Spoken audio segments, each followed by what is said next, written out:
Amahoro y'Imana, impuhwe n'imigisha byayo nibibe kuri mwe nshuti bavandimwe aho muherereye hose. Assalamu alaikum wa rahmatullahi wa barakatuhu. Nshuti bavandimwe, nyuma yo gushimira Imana yo mugenga wa byose, yo iduha ubuzima, tuje mu kiganiro igice cya gatatu cy'amateka y'umukurambere wacu Nuh alayhi salam.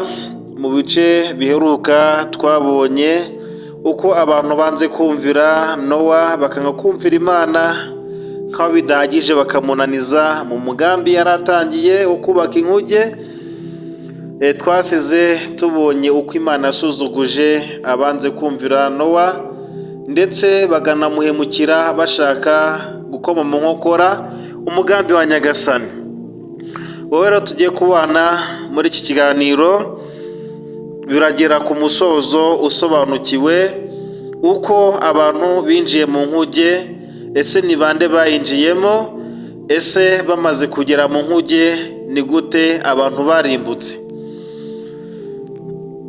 Nk'ibisanzwe rero muri kumwe n'umuvandimwe wanyu Masengesho Abuba. Iyi ni channel ya Abuba Dawa, urubuga tumaze kumenyera ko runyuzwaho amwe mu magambo ya Nyagasani aboneka muri Bibiliya na Quran. Bityo rero ndagushimira wowe wamaze gukora subscribe, ngusaba ko wakora share, like na comment. Ntugende udasize ibitekerezo, byaba ari ubwunganizi, inama, cyangwa se ibyo wifuza twaganiraho mu biganiro by'ubutaha. Bavandimwe nshuti, mu mateka ya Nuh cyangwa se Nowa, Imana imwishimire, twabonye urugero rukomeye rw'ukuntu Imana yihangana igaha abantu umwanya wo kwihana no kwicuza ibyaha, ariko abanze kuyumvira bose ikabarimbura. Imana Nyagasani ibanza gutanga amahirwe, ikaguha umwanya ugakora ibyaha ikakureka, ariko ikaguha umwanya wo kwicuza. Ariko iyo Imana imaze kubona ko birenze urugero, nibwo Imana igira ite? Irimbura. Ari nako byagenze, ariko tuza kubibona ko byagenze kwa Nowa. Nuh alayhi salam yamaze imyaka myinshi, ibinyejana n'ibinyejana, abwira abantu ubutumwa bw'Imana, ababwira ati yemwe bantu, nimwemere Imana, mureke gusenga ibigirwamana, mureke kubangikanya Imana n'ibyo yaremye, muzarokoka. Ariko bakanga. Nowa yabahamagaye, abahamagarira ukwemera ku manywa na nijoro. Ntabwo yaryamaga, ntiyaruhukaga, ahubwo amanywa nijoro yahoraga ahamagarira abantu ukwemera Imana Nyagasani. Nk'aho ibyo bidahagije, akagenda ahamagara abantu mu ruhame ndetse no mu ibanga.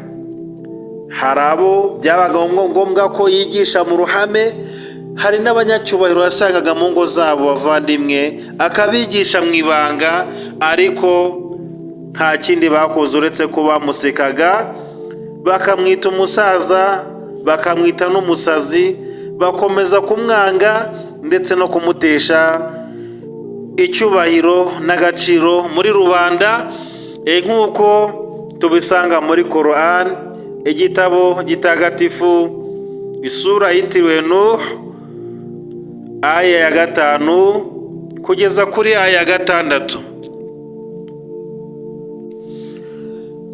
Nuko Nowa, Imana imwishimire, aravuga ati, ayi Nyagasani wanjye, mu by'ukuri nahamagariye abantu banjye ijoro n'amanywa ko bagomba kukugaragira bagasenga Imana imwe rukumbi. Ati mu by'ukuri Imana Nyagasani nahamagaye abantu banjye, mbahamagara ijoro n'amanywa, babwira ko bagomba kukugaragira, nta wundi bagaragira uretse wowe Imana imwe. ngo ariko guhamagara kwanjye ntacyo kwabongereye uretse guhunga ukuri. Nowa hano yari afite agahinda bavandimwe, atakira Imana ati nahamagaye abantu banjye ijoro n'amanywa, mbahamagara mu ibanga no ku mugaragaro, ariko nta kindi byabongereye uretse kwigomeka, uretse guhunga ukuri, uretse kunyega abemeramana bakumva ko roba bari ku kuri. Inshuti bavandimwe, nyuma y'imyaka 950 yose, Nowa yababajwe cyane nuko abantu banze kumva, maze asaba Imana Nyagasani ati yababajwe, yatewe agahinda nuko abantu yatumweho banze kumwumva, maze atakambira Imana Nyagasani nk'uko tubisanga muri Korani surati Nuhu, ubwo ni sura 71 aya 26, nk'uko Imana itubwiriye inkuru ya Nowa. Nuhu aravuga ati ayi Nyagasani wanjye, ntuzagire n'umwe muri aba bahakanyi usiga, ntuzagire n'umwe muri aba bahakanyi usiga. Nowa abasabira korama no kurimbuka. Bavandimwe, aya ni amagambo Nuhu yavuze ubwo yabonaga byanze. Yigishije mu ibanga, yigisha ku mugaragaro, yigisha ijoro, yigisha amanywa, ariko abona nta kindi yibongerera uretse guhakana no guhunga ukuri, ahubwo bakigomeka. Nibwo yateze ibiganza aravuga ati Mana Nyagasani, tabara ndananiwe. Nowa yarageze aho ananiwe bavandimwe, atakambira Imana ati Mana Nyagasani, ndananiwe, ntabara. Nta handi nakura ubutabazi uretse iwawe. 26 aravuga ati ayi Nyagasani wanjye, ntuzagire n'umwe muri aba bahakanyi usiga ku isi, Mana barimbure, ntuzagire n'uwo kubara inkuru usiga. 27 Nowa aravuga ati kuko mu by'ukuri nubareka, nugira n'umwe usiga, bazayobya abagaragu bawe, kandi ntibazigera babyara abandi batari abanyabyaha. Ntibazigera babyara abandi batari abanyabyaha babahakanyi. Nowa aravuga ati nubareka ntibazigera babyara abandi uretse ko bazabyara abanyabyaha n'abahakanyi bakomeza guhakana inema n'amagambo yawe. 28 Nowa arakomeza aravuga ati ayi Nyagasani wanjye, mbabarira njye n'ababyeyi banjye, nuzinjira mu nzu yanjye ari umwemeramana ndetse n'abemeramanakazi, ndetse n'abemeramanakazi, ati kandi ntuzagire ikindi wongerera abahakanyi kitari ukorama.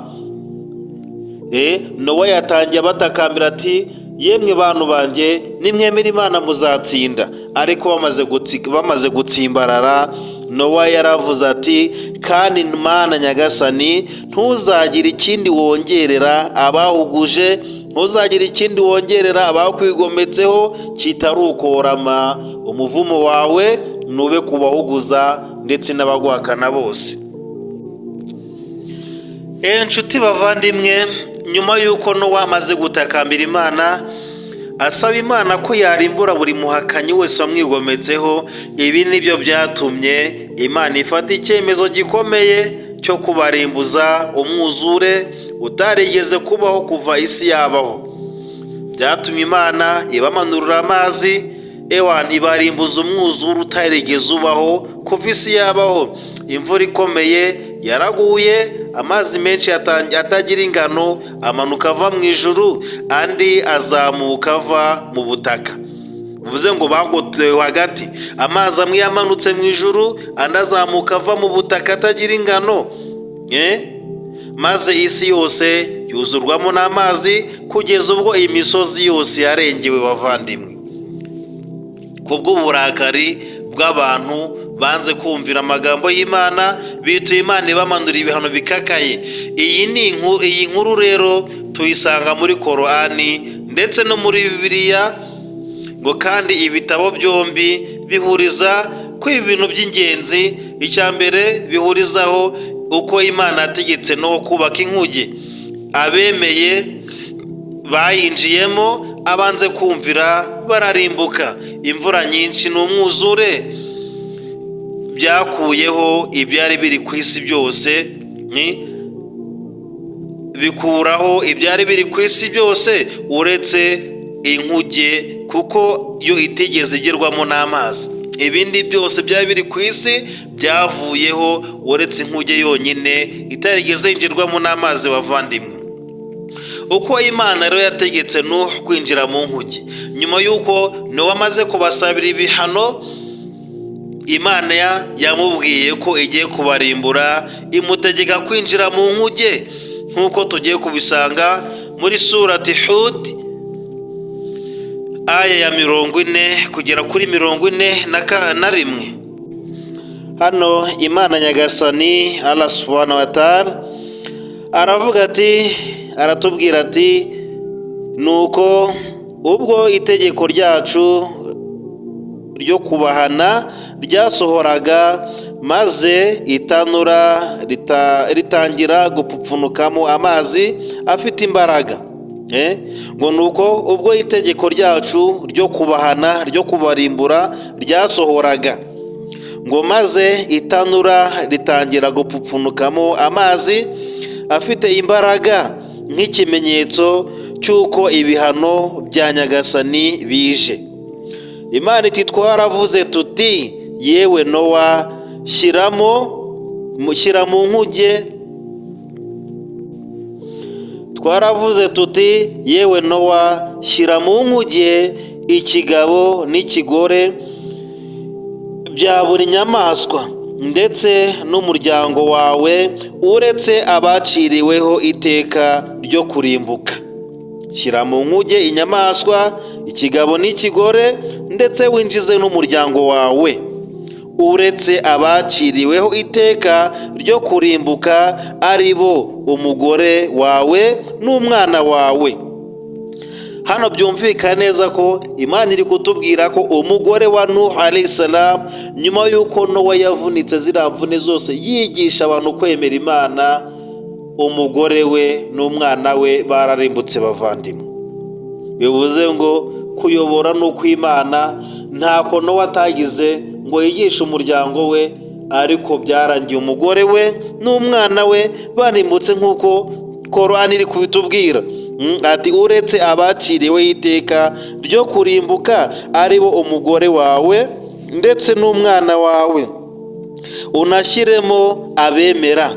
Nyuma yo gushyira umuryango wawe, wengize abemera Imana bemeye ubutumwa bwawe. Ngo kandi Imana iti, kandi ntawigeze yemera hamwe namwe uretse mbarwa. Imana iti, ntawigeze yemera hamwe binjijwe mu nkuge uretse abantu bake, nk'uko twabibonye mu biganiro byatambutse. Bavandimwe, ni abantu mbarwa bemeye Nowa, abandi bose baramuhakana. 41. Imana iti, nuko Nuhu alayhi salam, Nowa aravuga ati, muyinjiremo, nimuyinjiremo, mwinjire mu nkuge, kugenda mu mazi kwayo no kugera ku mwaro kwayo bibe mu izina rya Allah. Nowa abwira abantu be bamwemeye ati, nimuyinjiremo mwishimye, mwinjire mu nkuge muri amahoro munezerewe. Ati, kugenda mu mazi kwayo no kugera ku mwaro cyangwa ku nkombe kwayo bibe mu izina rya Allah Nyagasani, umuremyi w'ibiremwa byose. Ati, mu by'ukuri Nyagasani wanjye nubabarira ibyaha nyirimpuhwe. Ati, mu by'ukuri Nyagasani wanjye nubabarira ibyaha nyirimpuhwe. Inshuti bavandimwe, aha tubona ko Imana ubwayo ariyo yatanze urutonde rw'abari kujya mu nkuge. Si buri wese, ahubwo ni abizera bemeye gukurikira Nowa gusa, hamwe n'inyamaswa, buri bwoko bubiri, izizira n'izitazira. Iyi nkuru tukayisanga nanone muri Bibiliya, Itangiriro igice cya 7 umurongo wa mbere kugera ku murongo wa 2, aho Imana Nyagasani ivuga iti winjire mu nkuge wowe n'abo mu rugo rwawe bose, kuko ari wowe nabonye uri intungane imbere yanjye muri iki gihe. Mu matungo yose nuko Imana irakomeza irababwira iti mu matungo yose no mu nyamaswa zose zitazira ujyanemo 7 ibigabo n'ibigore, no mu nyamaswa zizira ujyanemo 2 ingabo n'ingore. Hano rero Nowa amaze kwinjira mu nkuge, Imana Nyagasani ku bubasha bwayo yafunze inkuge, hanyuma imvura iragwa abavandimwe. Imvura irabagota, abasigaye basigara banezerewe badamaraye bumva ko wa musaza yasaze, hanyuma bagiye kubona batungurwa n'imvura, nk'uko tubisanga muri Korani suratu Al-Qamar aya 11 kugera kuri aya 12. Nk'uko Imana ibivuga iti ngo nuko dufungura amarembo y'ikirere, dufungura amarembo y'inzira y'ikirere, hamanuka amazi yisuka ari menshi, ngo nuko isi tuyikuramo amasoko, maze amazi yo munsi no hejuru arahura ku bw'itegeko rya Nyagasani. Imana imanura imvura iturutse mu kirere nyinshi, ifungura n'amasoko y'ikuzimu, hanyuma imvura yo hejuru ihura n'iyo hasi ku itegeko rya Nyagasani umuremyi w'ibiremwa byose. Imana iti maze Nowa tumutwara mu gikozwe mu mbaho n'imisumari, inkuge, ngo cyagendaga hejuru y'amazi, tugihanze amaso, ibyo biba igihembo cy'uwo bahakanye, kiba igihembo cy'uwo bahakanye cyangwa se cy'uwo banyegaga.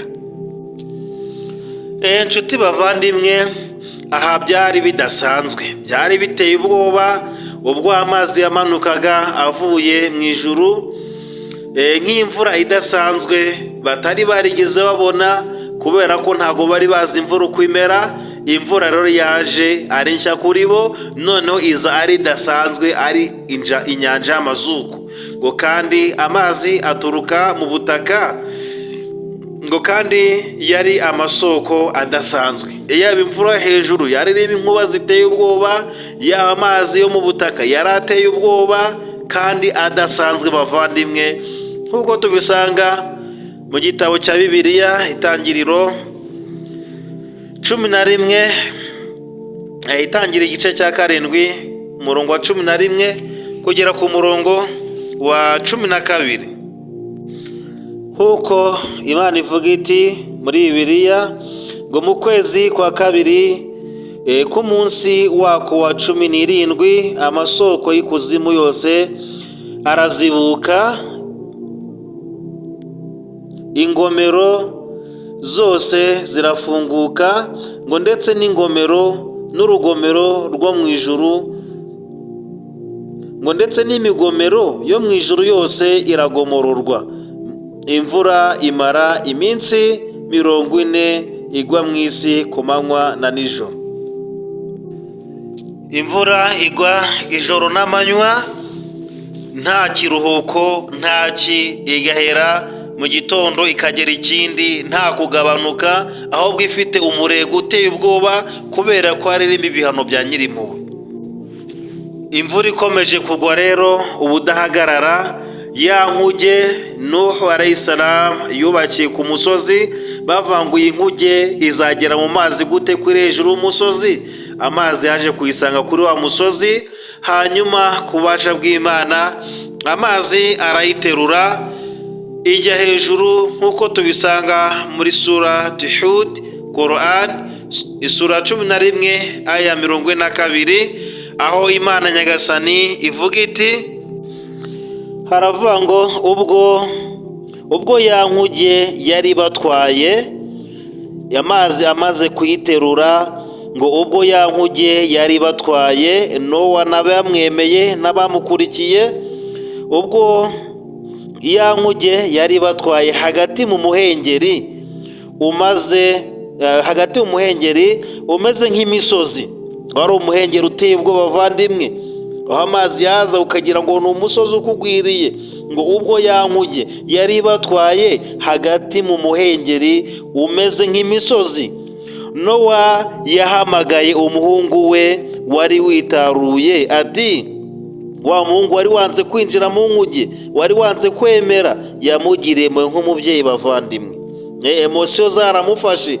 Nowa aravuga ati, yewe mwana wanjye, ngwino tujyane, ngo kandi ntube hamwe n'abahakanyi. Ngwino winjirane mu nkuge nanjye, kandi ntube mu bahakanyi. 43. Umuhungu we aravuga ati, yewe data, ntago nza mu nkuge, ahubwo ndahungira ku musozi, ndahungira ku musozi undinde amazi. Ati ntago ndibwinjirane nawe, ahubwo amazi naba menshi ndahungira hejuru y'umusozi undinde kugerwaho n'amazi. Nowa aravuga ati, uyu munsi nta gikumira iteka rya Allah, uyu munsi nta gikumira itegeko rya Nyagasani, nta na kimwe kisigara kitarimbutse. Ati uyu munsi nta kiri bukome mu nkokora, nta kiri buhagarike itegeko rya Allah subhanahu wa ta'ala, usibye uwo yagiriye impuhwe niwe uza kurokoka. Ngo nuko umuhengeri urabatandukanya, maze umuhungu we aba mu barohamye.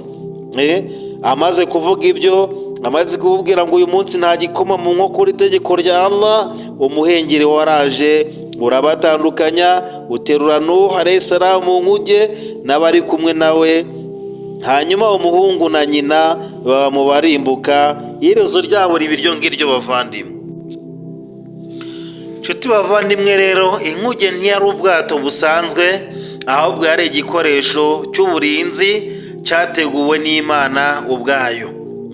Yari igikoresho cy'uburinzi ku bayemeye, cyateguwe n'Imana Nyagasani ubwayo, nk'uko tubisanga muri Bibiliya, Itangiriro 7:17, Itangiriro igice cya 7 umurongo wa 17 kugera kuri 20. Haravuga ngo, nuko umwuzure umara mu isi iminsi 40, amazi aragwira aterura ya nkuge ayishyira hejuru y'isi. Amazi y'umwuzure yateruye ya nkuge, hanyuma inkuge ishyirwa hejuru y'isi. Amazi arakwira cyane, arushaho kugwira cyane mu isi. Ya nkuge ireremba ku mazi, imisozi miremire yose yo mu isi, yo munsi y'ijuru yose irarengerwa. Hano urabona ko Bibiliya na Korani birahuza ko amazi yaje aterura inkuge, hanyuma imisozi yose iri munsi y'ijuru irarengerwa bavandimwe. Kurimbuka kw'abanze kwemera iherezo ry'abanyabyaha n'ababangikanyamana.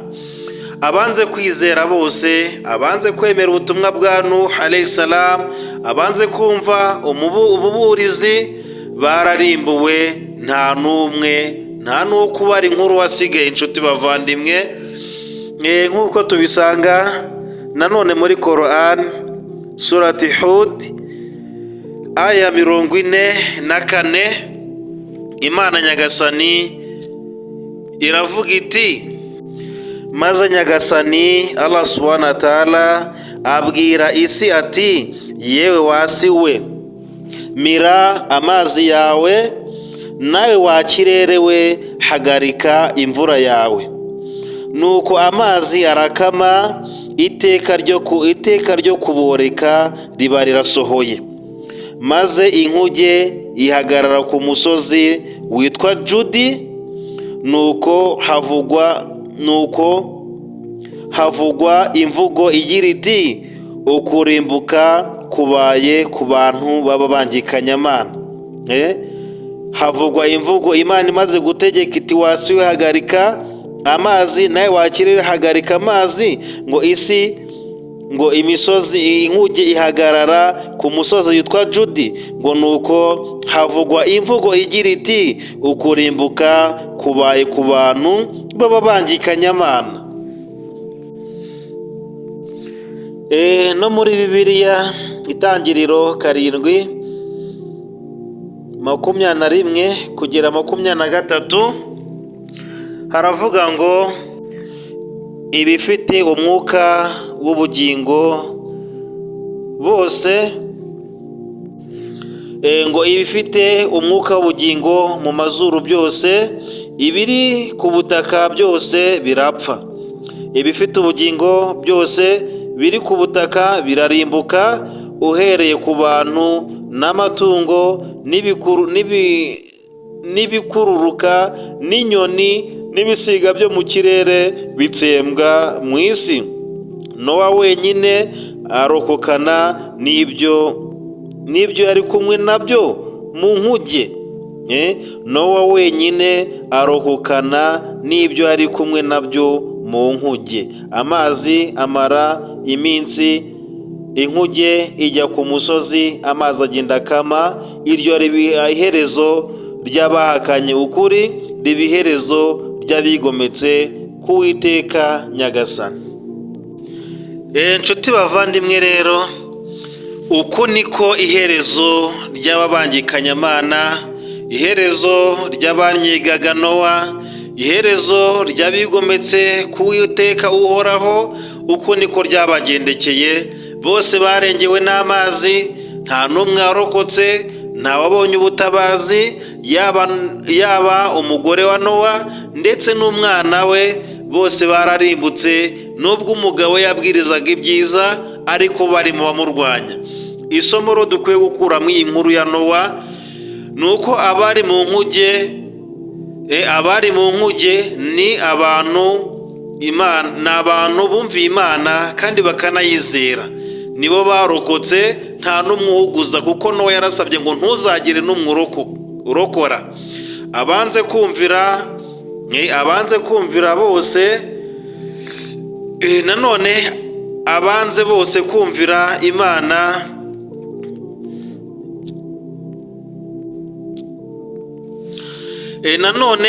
abanze bose kumvira, niyo bagira inshuti magara, niyo bagira inshuti zikomeye, imiryango cyangwa abakomeye ku isi, ntawari kubasha kubakiza, ntawari kubasha kurokora abandi. Niyo baza kugira inshuti magara, niyo bagira imiryango ikomeye cyane ko bari banayifite, nta n'umwe wigeze abasha kurokorwa n'inshuti ye cyangwa se umuryango we. Ikindi ni uko Imana yerekanye ko ubugingo no kurokoka bigendera ku kwemera Imana Nyagasani. Kugira ngo ugire ubugingo bwiza no kurokoka amakuba n'ibihano bya Nyagasani, nta kindi uretse ko ari uko umuntu agomba kugendera ku kwemera, akaba umwemeramana, akabumva kumvira amategeko y'Imana.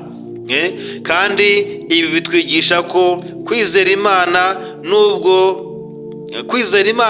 nibwo butabazi nyakuri. Ibyo wagira byose, amafaranga, umuryango, umutungo, ingufu, icyubahiro, ntacyo bimaze uretse ko kwizera Imana ari bwo butabazi nyakuri bwonyine bavandimwe. Abantu batihannye ntibashobora guhunga ingaruka. Aka kanya turabwira hano, mwemere Imana, muve mu byaha, mureke mugandukire Imana umuremyi wanyu. Ntago bashaka kumva bavandimwe, ngo ariko abantu batihannye, abanyabyaha bo ntibashobora guhunga ingaruka. Aka kanya urabwira umuntu uva mu byaha, emera Imana, akagutera umugongo, ariko nta na rimwe azigera ahunga ingaruka bavandimwe. Ngo nk'uko inkuge ya Nowa yarokoye abemeramana, niko n'ubu kwinjira mu nzira y'Imana ari bwo buryo bwo kurokoka ibihano by'Imana yateguriye ababangikanyamana, ngo kandi ntibayubahe uko bikwiye. Turi kubabwira inkuru ya Nowa alayhi salam, uko yabwirije abantu be bakanga kumva, hanyuma Imana ikabarimbuza amazi. Ariko sasa ubu ngubu ntabwo Nyagasani azarimbuza abantu amazi, ahubwo azabahereza umuriro. Ubu hazaza umuriro bavandimwe. Amazi yari yoroshye wagagamo ukarangira, ariko ubu noneho hazaza umuriro. Umusozo rero, inkuru ya Nowa, Imana imwishimire, igomba kudutera ubwoba. Igomba kudutera ubwoba n'ikidodo ku mutima, kubera ko Imana atanze amahirwe ngo abantu bihane baranga, ariko birangira nyuma yo kubagirira ikigongwe, nyuma yo kubaha umwanya wo kwicuza, ibamanurira ibihano. Kandi inkuru igomba no kudukangura, igomba kudukangura, ariko nanone ikadutera ibyiringiro, kubera ko Imana itabara abagaragu bayo.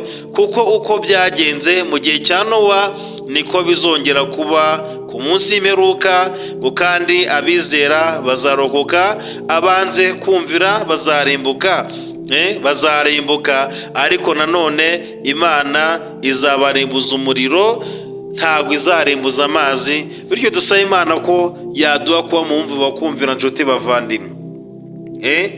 Dusaba Imana ko yaduha kuba mu bagaragu bayo, babandi bumva amategeko yayo bakayubahiriza, babandi bumva ibyo Imana itegeka bakabikora, babandi bumva ibyo Imana ibuza bakabireka, kubera ko intsinzi yo kurokoka ibihano by'Imana iri kuri babandi bumva bakumvira.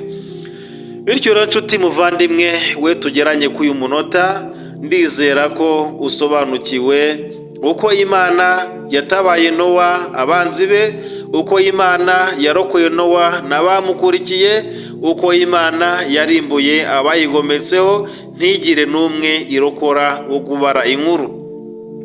Bityo rero ntugende udakoze subscribe, kandi usige igitekerezo cy'uko wumvise iyi nkuru ndetse n'ibyo twaganiraho ubutaha. Bityo rero reka mbasabire imigisha ku Mana no kurokoka no kuba mu bayumvira, babandi bazaba hamwe n'abeza, babandi bazagerwaho n'intsinzi y'Imana ku munsi w'imperuka. Reka duhure mu biganiro by'ubutaha, duhure mu kiganiro gikurikira iki, tuzarebera hamwe uko Nowa yarokotse. Ese ubuzima yagiriye mu nkuge ni ubuhe? Nyuma y'inkuge, nyuma y'umwuzure, yakomeje kubaho ate n'umuryango we? Bityo rero amahoro y'Imana yo mbifurije. Wabila tawfiq. Assalamu alaikum wa rahmatullahi wa barakatuh.